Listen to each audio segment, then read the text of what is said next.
Assalamu alaikum students. Today our topic is the road not taken by Robert Frost.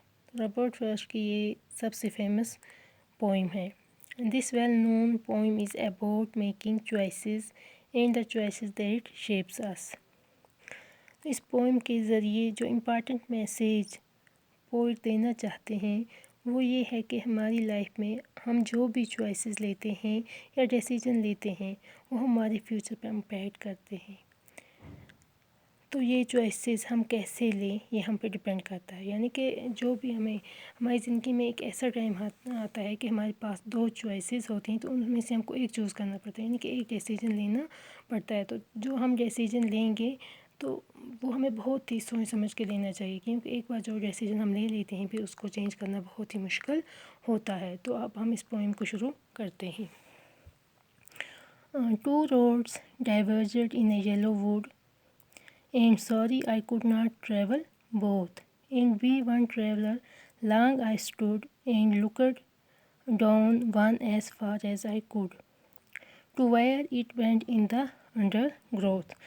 तो poet कहता है कि the two road diverged, diverged का मतलब यहाँ पर है divided, in a yellow would, would का मतलब है फॉरेस्ट, और येलो यहाँ पर इसलिए इस्तेमाल किया गया है क्योंकि यहाँ पर सीज़न बताया गया है। यानी कि आटम के सीज़न में क्या होता है, जो पत्ते होते हैं उनका कलर जो है वो येलो हो जाता है। And sorry I could not travel both, यानी कि पोइट कह रहा है कि वो कहीं पे ट्रैवल कर रहे होते हैं तो वो एक जगह पहुँचते हैं, वहाँ पर दो रोड्स होती हैं। तो ये पोइट कहता है कि sorry I could not travel both, क्योंकि अगर हम भी कहीं जा रहे होते हैं तो आगे दो रोड्स आएंगी तो हम उन दोनों पर ट्रैवल नहीं कर पाएंगे, हमें उन दो में से एक को डिसाइड करना होगा। तो ये कहता है कि मैं भी इन दोनों पर एक साथ नहीं चल सकता।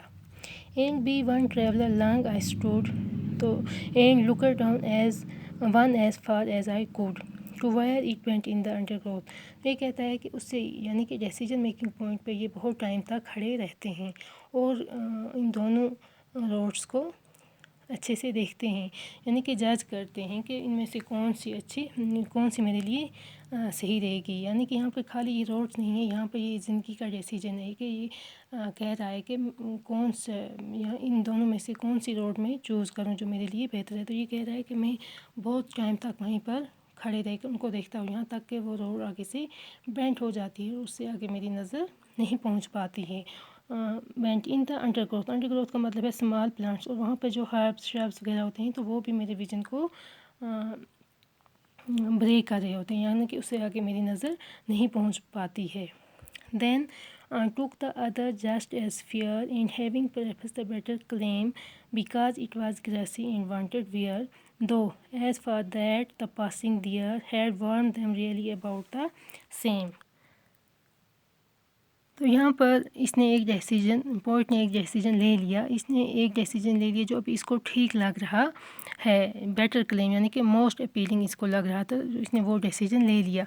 Because it was grassy in wanted wear, यानी कि ये यहाँ पर वो रास्ता इसने चूज़ किया जिस पर बहुत कम लोग चले थे। यानी कि आजकल क्या होता है कि हम वही रास्ता अपनाते हैं जिस पे बहुत सारे लोग चलते हैं, लेकिन पोइट ने यहाँ पर कौन सा रास्ता चूज़ किया है जिस पे बहुत कम लोगों ने ट्रैवल किया है। तो वो उसने यहाँ पर उसका रीज़न में बताया है कि उसको कैसे पता चलता है कि इस रास्ते पे बहुत कम लोग चले हैं। Because it was grassy and wanted wear का मतलब है लेस ट्रैवलर, यानी कि वो कह रहा कि क्योंकि उस पर बहुत ज़्यादा ग्रास था, इससे लग रहा था कि उस पर बहुत कम लोग चले हैं। Though as far that the passing there he want them really about the, तो यहाँ पर फिर इसको डाउट हो रहा है कि शायद इन दोनों रास्तों को बराबर लोगों ने ही चुना होगा, लेकिन ये इसे लग रहा है कि इस रास्ते पे बहुत कम लोग चले होंगे। And both that morning equally lay in leaves, no step had trodden black. Oh, I kept the first for another day, yet knowing how way leads on the way, I doubted if I should ever come back. And both that morning equally ले, यानी कि both यहाँ पे उन दो roads के बारे में बता रहे हैं। बोथ दैट मॉर्निंग इक्वली ले, यानी कि उस सुबह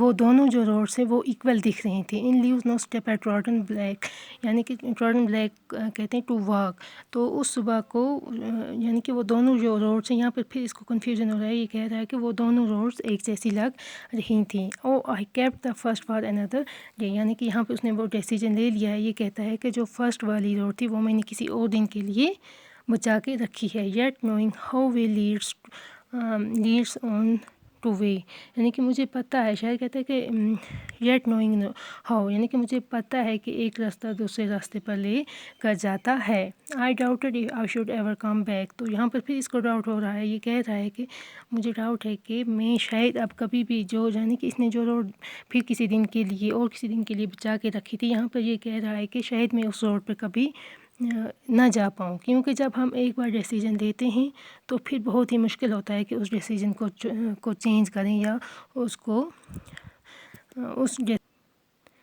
نہیں کر پاتے ہیں. یعنی کہ جو بھی ہمیں ڈیسیجن لینا ہوتا ہے وہ بہت ہی سوچ سمجھ کے لینا چاہیے. I shall be telling this with a sigh. Somewhere aged in age hence, two roads diverged in a wood, and I took the one less traveled by, and that has made all the differences. یعنی کہ اب میں ایک سائے یعنی کہ relief کے ساتھ کہہ سکتا ہوں کہ کبھی کسی ایج میں نے وہ راستہ چنا تھا، یعنی کہ پاسٹ میں نے جو راستہ چنا تھا جہاں بہت کم لوگ چلے تھے. اس راستے کو چننے سے ہی آج جہاں میں پہنچا ہوں اس سے ہی ساری چیزیں پاسبل ہو پائی ہیں. یعنی کہ زندگی میں جو بھی ہم ڈیسیجن لیتے ہیں پھر اسی ڈیسیجن کی وجہ سے ہماری زندگی میں ڈفرینس آتی ہیں، وہ اسی ڈیسیجن کی وجہ سے آتی ہیں. یا ہم اس ڈیسیجن کی وجہ سے یا ہمیں خوشی ملتی ہے یا غم ملتا ہے، لیکن یہ یہاں پہ مینشن نہیں کیا. لیکن جو بھی ہوتا ہے وہ اسی ڈیسیجن کی وجہ سے ہوتا ہے. تو ہمیں چاہیے کہ جو بھی ہم اپنی زندگی میں ڈیسیجن لیں وہ بہت ہی سوچ سمجھ کر لیں تاکہ ہمیں کل پچھتانا نہ پڑے.